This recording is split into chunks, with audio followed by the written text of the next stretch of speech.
H.P. Lovecraft, The Unnameable. We were sitting on a debilitated 17th century tomb in the late afternoon of an autumn day at the old burying ground in Arkham, and speculating about the unnameable, looking toward the giant willow in the center of the cemetery, whose trunk was nearly engulfed in ancient illegible slab. I had made a fantastic remark about the spectacle and unmentionable nourishment which the colossal roots must be sucking in from the hoary charnel earth, when my friend chided me for such nonsense, and told me that since no interments had occurred there for over a century, nothing could possibly exist to nourish the tree in any other than an ordinary manner. Besides, he added, my constant talk about unnameable and unmentionable things was a very puerile device, quite in keeping with my lowly standing as an author. I was too fond of ending my stories with sights or sounds which paralyzed my hero's faculties and left them without courage, words, or associations to tell what they had experienced. We know things, he said, only through our five senses, or our religious institutions. Wherefore it is quite impossible to refer to any object or spectacle which cannot be clearly depicted by the solid definitions of fact, or the correct doctrines of theology, preferably those of the Congregationalists, with whatever modifications, traditions, and Sir Arthur Conan Doyle may supply. With this friend, Joel Manton, I had often languidly disputed. He was principal of the East High School, born and bred in Boston, and sharing New England's well self-satisfied deafness to the delicate overtones of life. It was his view that only our normal, objective experiences possess any aesthetic significance, and that is the province of the artist, not so much to rouse strong emotion by action, ecstasy, and astonishment, as to maintain a placid interest and appreciation by accurate, detailed descriptions of everyday affairs. Especially did he object to my preoccupation with the mystical and the unexplained, for although believing in the supernatural much more fully than even I, he would not admit that it is sufficiently commonplace for literary treatment, that a mind can find its greatest pleasure in escapes from the daily treadmill, and in original and dramatic recombinations of images usually thrown by habit and fatigue into the hackneyed patterns of actual existence, was something virtually incredible to his clear, practical, and logical intellect. With him, all things and feelings had fixed dimensions, properties, causes, effects, and altogether he vaguely knew that the mind sometimes holds visions and sensations of far less geometric, classifiable, and workable nature. He believed himself justified in drawing an arbitrary line and ruling out of court all that cannot be experienced and understood by an average citizen.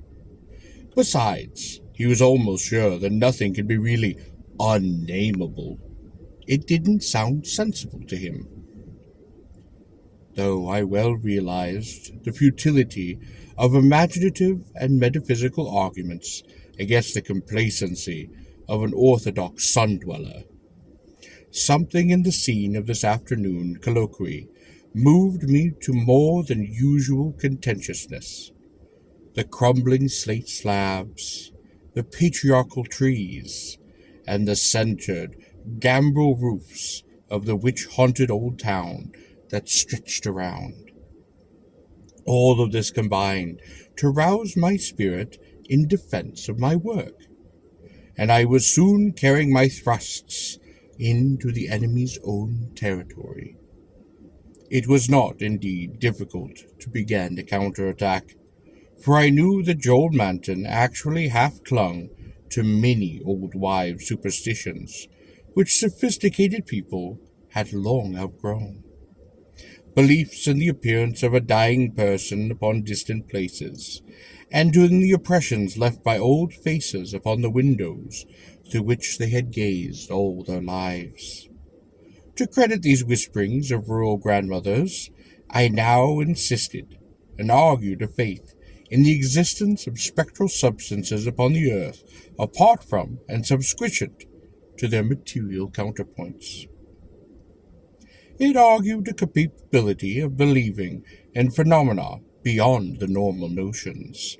For if a dead man can transmit his visible or tangible image half across the world, or down the stretch of the centuries, how can it be absurd to suppose that deserted houses are full of queer and sentient things, or that old graveyards teem with the terrible, unbodied intelligence of generations?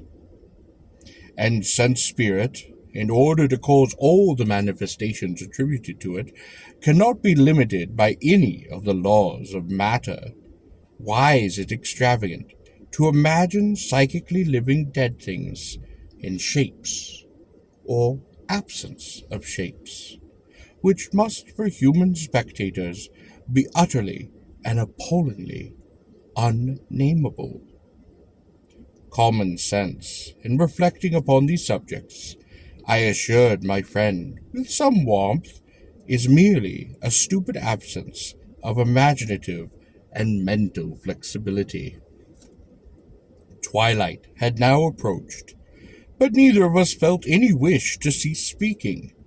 Manton seemed unimpressed by my arguments, and eager to refute them, having that confidence in his own opinions which had doubtless caused his success as a teacher, whilst I was too sure of my ground to even fear defeat. The dusk fell, and lights faintly gleamed in some of those distant windows, but we did not move.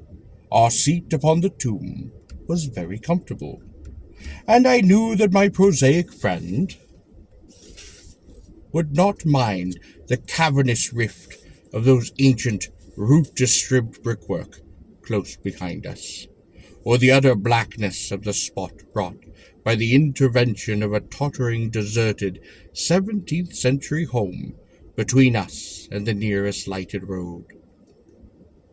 There, in the dark, upon that riven tomb by the deserted house, we talked on about the Unnameable, and after my friend had finished his scoffing, I told him of the awful evidence behind the story to which he had scoffed the most.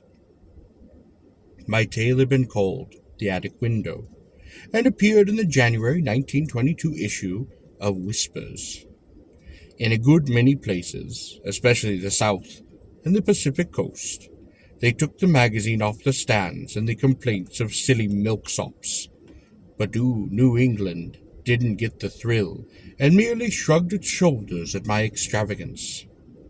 The thing, it was averred, was biologically impossible to start with, merely another of those crazy country mutterings which Cotton Mather had been gullible enough to dump into his chaotic Magnolia Christi Americana, and so poorly authenticated that even he had not ventured to name the locality where that horror had occurred. And as to the way I amplified the bare jotting of the old mystic, that was quite impossible, and characteristics of a flighty and notional scribbler. Mather had indeed told of the thing as being born, but nobody but a cheap sensationalist would think of having it grow up, looking into people's houses at nights, and be hidden upon the attic of a house, in flesh and in spirit.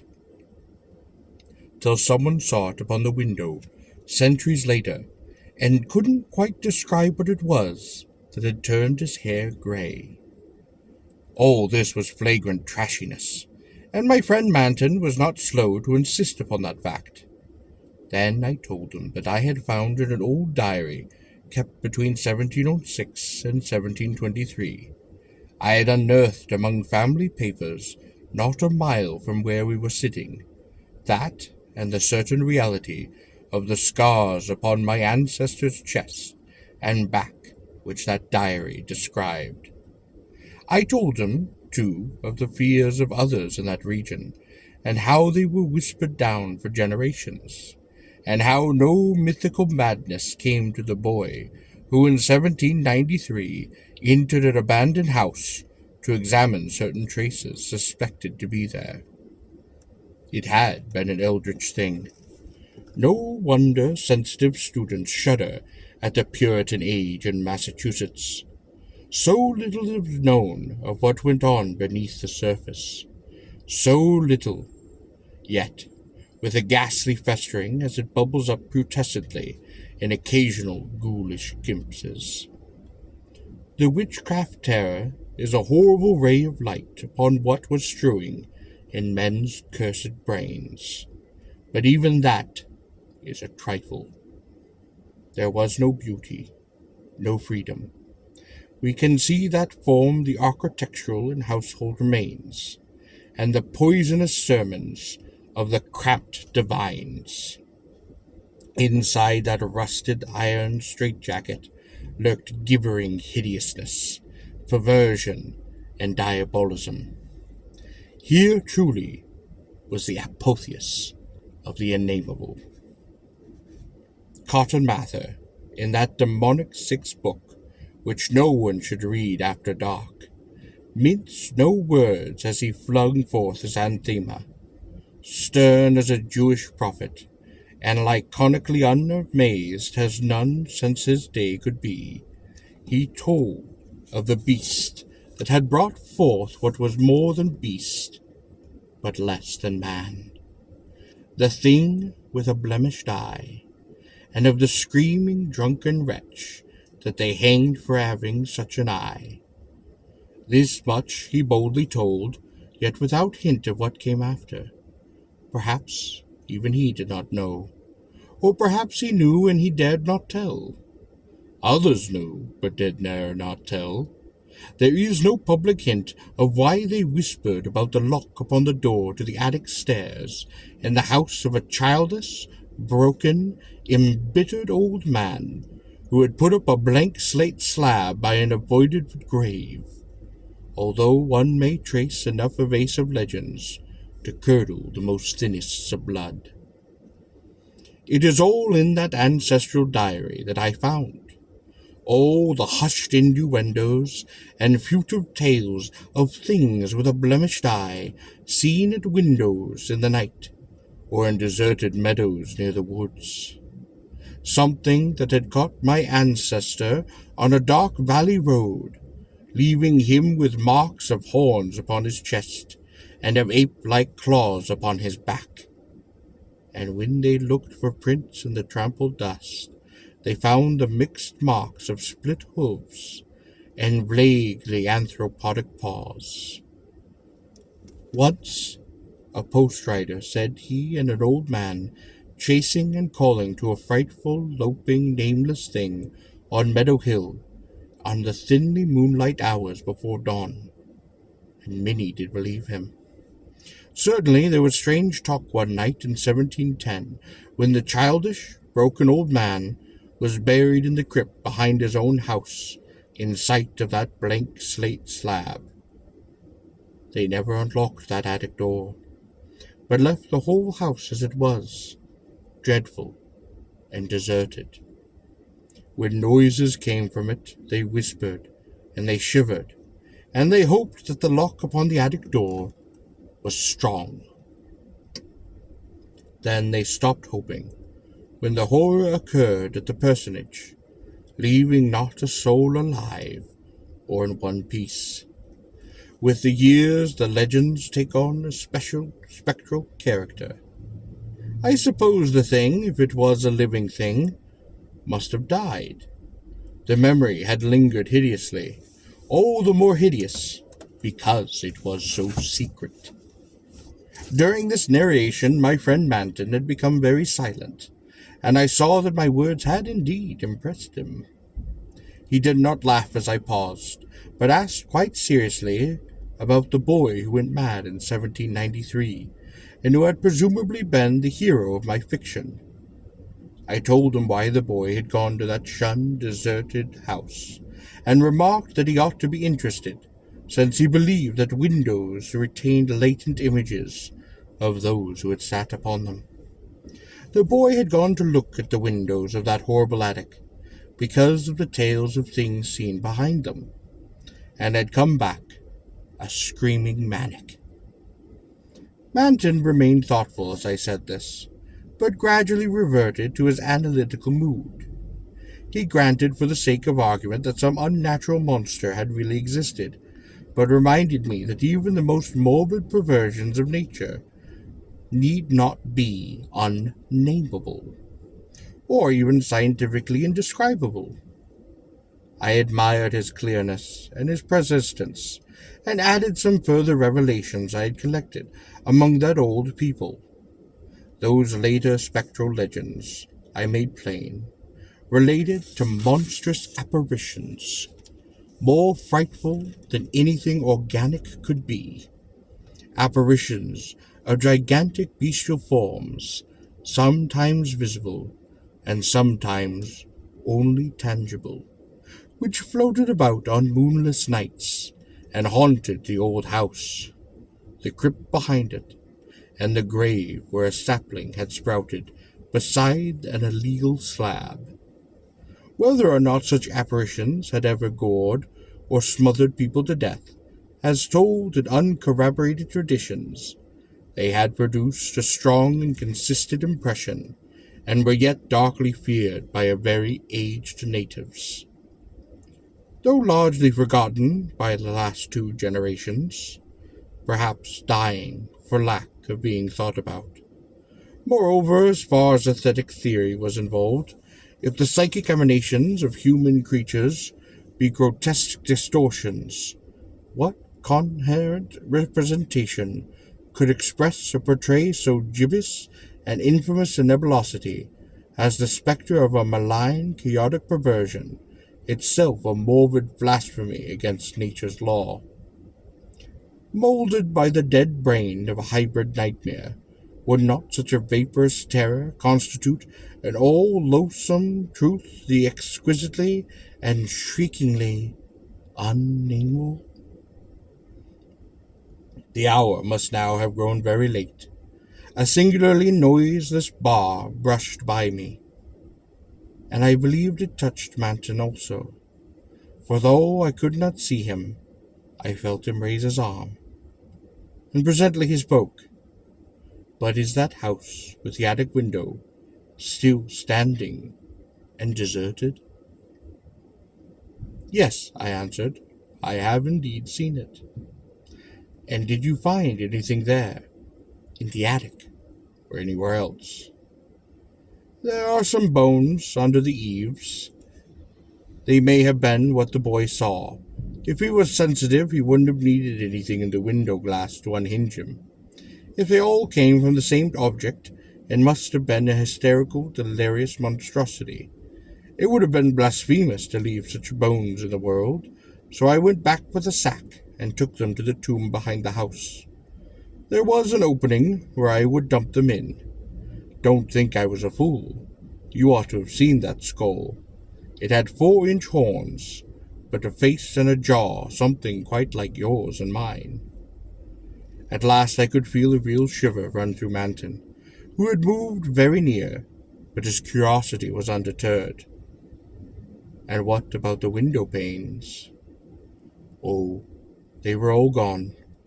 One window had lost its entire frame, and in the other there was not a trace of glass in that little diamond aperture. They were that kind, the old latest windows that went out of use before the 1700. I didn't believe it had any glass for over 100 years or more. Maybe the boy broke 'em if he had got that far. The legend doesn't even say." Manton was reflecting again. "I would like to see that house, Carter. Where is it? Glass or no glass, I must explore it a little, and the tomb where you put those bones, and the other grave without an inscription. The whole thing must be a bit terrible." "You did see it, until it got dark." My friend was more wrought upon than I had suspected, for at this touch of harmless theatricalism, He started neurotically away from me, and actually cried out with a sort of gulping gasp, which released a strain of previous repression. It was an odd cry, and all the more terrible because it was answered. For as it was still echoing, I heard a creaking sound through the pitchy blackness, and I knew that a lattice window was opening in that accursed old house beside us. And because all the other frames were long since fallen, I knew that it was the grisly, glassless frame, that the demonic attic window. Then came a noxious rush of noisome, frigid air from that same dreadful direction, followed by a piercing shriek just beside me upon that shocking rifted tomb of man and monster. In another instant I was knocked from my gruesome bench by the devilish threshing of some unseen entity of titanic size but undetermined nature, knocked sprawling upon that root-clutched mold of that abhorrent graveyard, while from the tomb came such a stifled uproar of gasping and whirring that my fancy peopled the rayless gloom with Miltonic legions of the misshapen damned. There was a vortex of withering, ice-cold wind, and then the rattle of loose bricks and plaster, but I had mercifully fainted before I could learn what it all had meant. Mayton, though smaller than I, is more resilient, for we opened our eyes at almost the same time, despite his greater injuries. Our couches were side by side, and we knew in a few seconds that we were in St. Mary's Hospital. Attendants were grouped about in tense curiosity, eager to aid our memory by telling us how we had come here, and we soon heard of the farmer who had found us at noon in a lonely field beyond Meadow Hill, a mile from that old burying ground, on a spot where an ancient slaughterhouse is reputed to have once stood. Manton had 2 malignant wounds upon his chest, and some less severe cuts or gougings upon his back. I was not so seriously hurt, but was covered with welts and contusions of the most bewildering character, including the print of a split hoof. It was plain that Manton knew more than I, but he told me nothing to that puzzled and interred physician, till they had learned about our injuries were.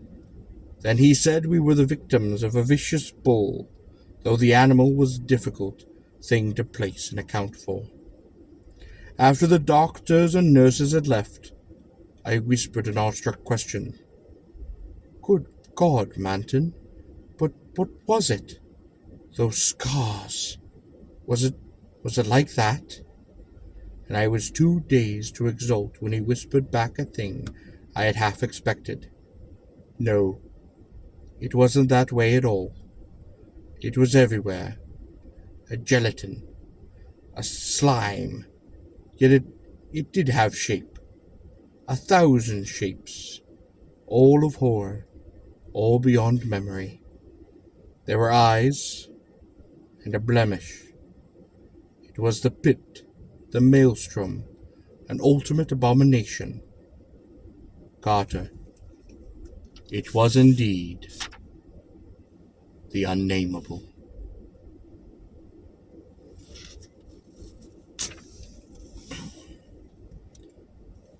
Written in September of 1923, The Unnameable is the first of Lovecraft's tales to take place in the fictitious city of Arkham, first cited in the picture in the house. The details of the setting, however, were derived from the Charter Street burying ground in Salem, Massachusetts. In a sense, The Unnameable is a kind of essay upon the nature of supernatural horror. Some of the old wives' superstitions recorded in the story were taken from Cotton Mather's Magnalia Christi Americana, written in 1702, of which Lovecraft owned a first edition. The protagonists are Ralph Randolph Carter, although his first name was never cited, and Joel Manton, a figure clearly based upon Lovecraft's schoolteacher and friend, Maris W. Moe. The story first appeared in Weird Tales, July of 1925.